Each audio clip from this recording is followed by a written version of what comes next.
In the case of 8-month-old Quinn, Eric, everybody, this is Jolene. Now, when Jolene found out she was pregnant with her 8-month-old daughter, Quinn, she was elated and she was terrified. Because at first, Jolene believed that the father was an ex-boyfriend until her doctor changed her conception date, and that's when Jolene realized that a man named Eric could also be baby Quinn's dad. But as you're about to hear, Eric does not believe that's the case. Watch. So here's the deal. I really don't think I'm Quinn's father. I met Jolene at a house party when she was 16 years old. I told her she had to pump her brakes. She was gonna have to hit me up when she was 18. And to my surprise, 2 days after her 18th birthday, she messaged me to hang out. So we did. And the next thing you know, she had another boyfriend. Not only was she cheating on him with me, but she even told me that he got her pregnant. So the next time we hung out, I didn't hold back. You can't get somebody more pregnant. First off, I have no other kids. Second, I'm clearly always on her mind. Third, she knows I'd be a great father to Quinn. I'll step up, but I'm gonna need a DNA test before I do a damn thing. Okay, what do you think about what you just heard? I mean, he told the truth. You're 16 years old. You see him at a party. Yeah. What happens? Eric and me had ended up having a conversation, and we just clicked, and he basically told me, you know, you need to change your life, you need to do some things different, and you need to get your life on track. And sooner or later, that's what I did. And when I did turn 18, I did text him. I hit him up on Facebook, and I sent him a message just to, you know, see how he was doing, and we ended up reconnecting again. Then you all got together right after you turned 18. We did. But you didn't stay together as a couple, right? No. He left, and you ended up having a boyfriend. Yeah, I had ended up getting in another relationship. Me and Eric remained friends. However, I was dating my ex-boyfriend. And then what happened? The conception date changed right to when me and Eric had sex last. And he's the one that brought up, you know, we had sex that day. And it was kind of like, oh yeah, we did. We need to, you know, figure it out. And it's been on both of our minds since. So why aren't you more sure that it could be Eric if the doctors changed the conception date? Because I went to Eric's that night thinking and knowing that I was pregnant. How, if I was already pregnant, could... And then the conception date changed, so it's just, I mean, it is a possibility, but in my heart, I don't think it's Eric's, and I don't think Eric thinks so either. Was Eric at the hospital when you gave birth? No, nobody was. In fact, he's only seen Quinn, what? Once. Once. Would you rather have Eric the father? I think for the sake of my child, yes. The way he talks about kids. Whether or not Eric is the father, Eric is still proven to be somebody I can trust and proven to be somebody that cares for Quinn. We might as well meet him. Eric, come on out. We'll hear what he has to say. Eric, nice to see you. Maury? Nice to meet you, man. I'm sorry it has to be this way. Hey. But we got to, as they say, we have to be socially distanced. Yeah. First of all, I want to congratulate you in one thing. You saw a 16-year-old at the party, right? And maybe she was attracted to you, but you said, hey, wait a minute. I'm not into that, right? Yeah, when I first met Jolene at the party, you know, even though she was 16, I didn't know at first that she was 16. She was a very attractive girl herself. And she just kind of seemed immature and like she didn't really know how to act at a party situation. And that's kind of what made me ask, you know, like, how old are you? And then when she told me, I was like, all right, listen, you know, you're sick. I was 22 at the time. So, you know, obviously I'm partying with people my age and I'm thinking to myself, you know, what is this 16-year-old girl doing at this party, you know, with us? You know, you need to. It would have been fine if she was 18. Oh, yeah, if she was 18, it was a wrap. Right. Were you surprised that right after she turned 18, she pinged you? I mean, I was a little bit surprised that, because I hadn't talked to her since I seen her at the party and told her, you know, hit me up when you're 18. So when she did, like, hit me up on Facebook, I was surprised, but then I was also like, you know, come on. Right. So, you know, she hit me up. She's like, let's hang out. And we did. She lived an hour away, so I drove up to her. We wound up hooking up, doing it in the front seat of my car. She actually left a bunch of, like, condoms in my car. That was there for, like, they don't need to know months all that. after that.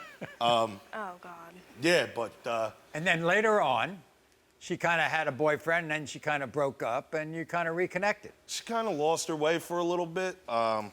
You know, she didn't have a phone for a time, and then she did have a phone, and she hit me up. She's like, hey, you know, I got a new boyfriend, and that kind of shocked me a little bit at first, because I was like, it's kind of weird. We were just like hooking up, then you disappeared. Now you're hitting me back up. You got a boyfriend.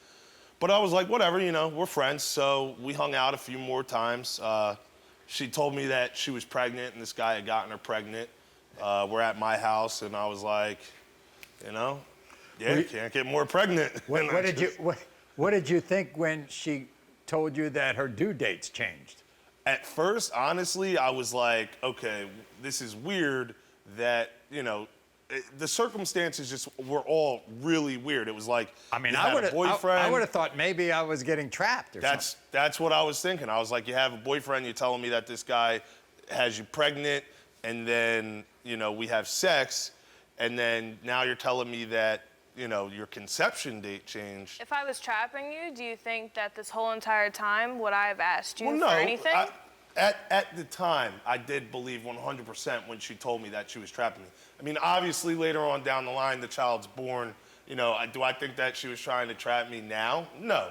But then I definitely thought, like, this is sketchy. This is fishy. If this was a trap, Maury, I would have asked him for money. I would have asked him for something. This whole entire 8 months, I've done this by myself. But you do hit me up for like little stuff here and there. You'd be like, hey, you know, my phone's off. Yeah. Can you pay my phone bill? He's helped me. Absolutely. I mean, granted, that doesn't have anything to do with Quinn, but, you know, just like even on just regular friend stuff, you know, hey, pay my phone bill. It's like, okay. But you're always talking to guys is how you call it. You're like, oh, I'm talking to this guy, I'm talking to this guy, I'm talking to this guy. And it's I'm like, allowed to. No, you're absolutely right. But if you're talking to all these guys, I don't understand why you're asking me to pay your phone bill or why you're asking me. Okay, so at the end of the day, have we or have we not both said that whether or not we were in a sexual relationship, That's true. That is we true. have a friendship? That is true, and we are. So if you came to me for help, would I or would I not say yes or no? I believe that you would say yes if you could help me, but I don't believe that there's anything that I would actually need your help for that you could help me with. Okay. For example, if I needed $1,000, you wouldn't be able to be like, hey, here's $1,000, you need $1,000. You know, I'm never gonna need $20 from you. I'm never gonna need you to pay my phone bill 1 month. You know what I'm saying? If I ever need something, it's gonna be grown folk stuff that I need, and I don't think that you can help me with that. But we are still friends. Like, it has nothing to do with, friendship isn't based on, you know, give and take. That's not a friendship. I'm not gonna judge you for how much you ask me for versus how much you give me for it. I think he's got his head on straight. I think so too, but I also think that some of the things that he's saying now is not lined up with some of the things that he hasn't said in front of the camera. Like what? I just feel like you throwing things in my face such as, oh, I paid a phone bill 1 month, or this or this. We talked about this the other day. We did talk about this. We talked about it last night. You make it seem like the only reason I come to you or I hit you up is, oh, I'm talking to a new guy, or oh, pay my phone bill. That's what it feels like sometimes. So I don't call you to check up on you. I don't make sure you're cool. You know what? You do. Every now and then you do call me and say, hey, Eric, you know, how you been? Give me what you think a percentage that you're the father of Quinn. That I am the father? Yeah. 0, 10%, 20? I would say 20%, and that's only because of the change in conception date. I mean, if you look at baby Quinn, she's a beautiful baby, okay? And granted, when I was born, I came out light. Maury, that baby is not light, that baby is white. He has, or she has blue eyes, okay? And I get it, like sometimes, you know, mixed people can produce babies with blue eyes. Jolene has blue eyes.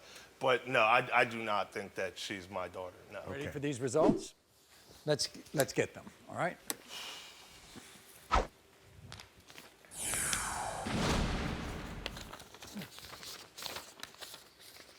In the case of 8-month-old Quinn, Eric, you are not the father. Thank you. I think we both knew that. I'm sorry. But I tell you, I think she can deserve a friend. Yeah, I mean, always. I've always said, you know, I've told her and many other people, you know, from Jump Street, whether or not Quinn is my daughter or not, I'm still always gonna be Uncle Eric. So, I mean, that's not an issue. I mean, if she was my daughter, she would have, you know, obviously a lot more of my attention, but I mean, I got other stuff to do too, so.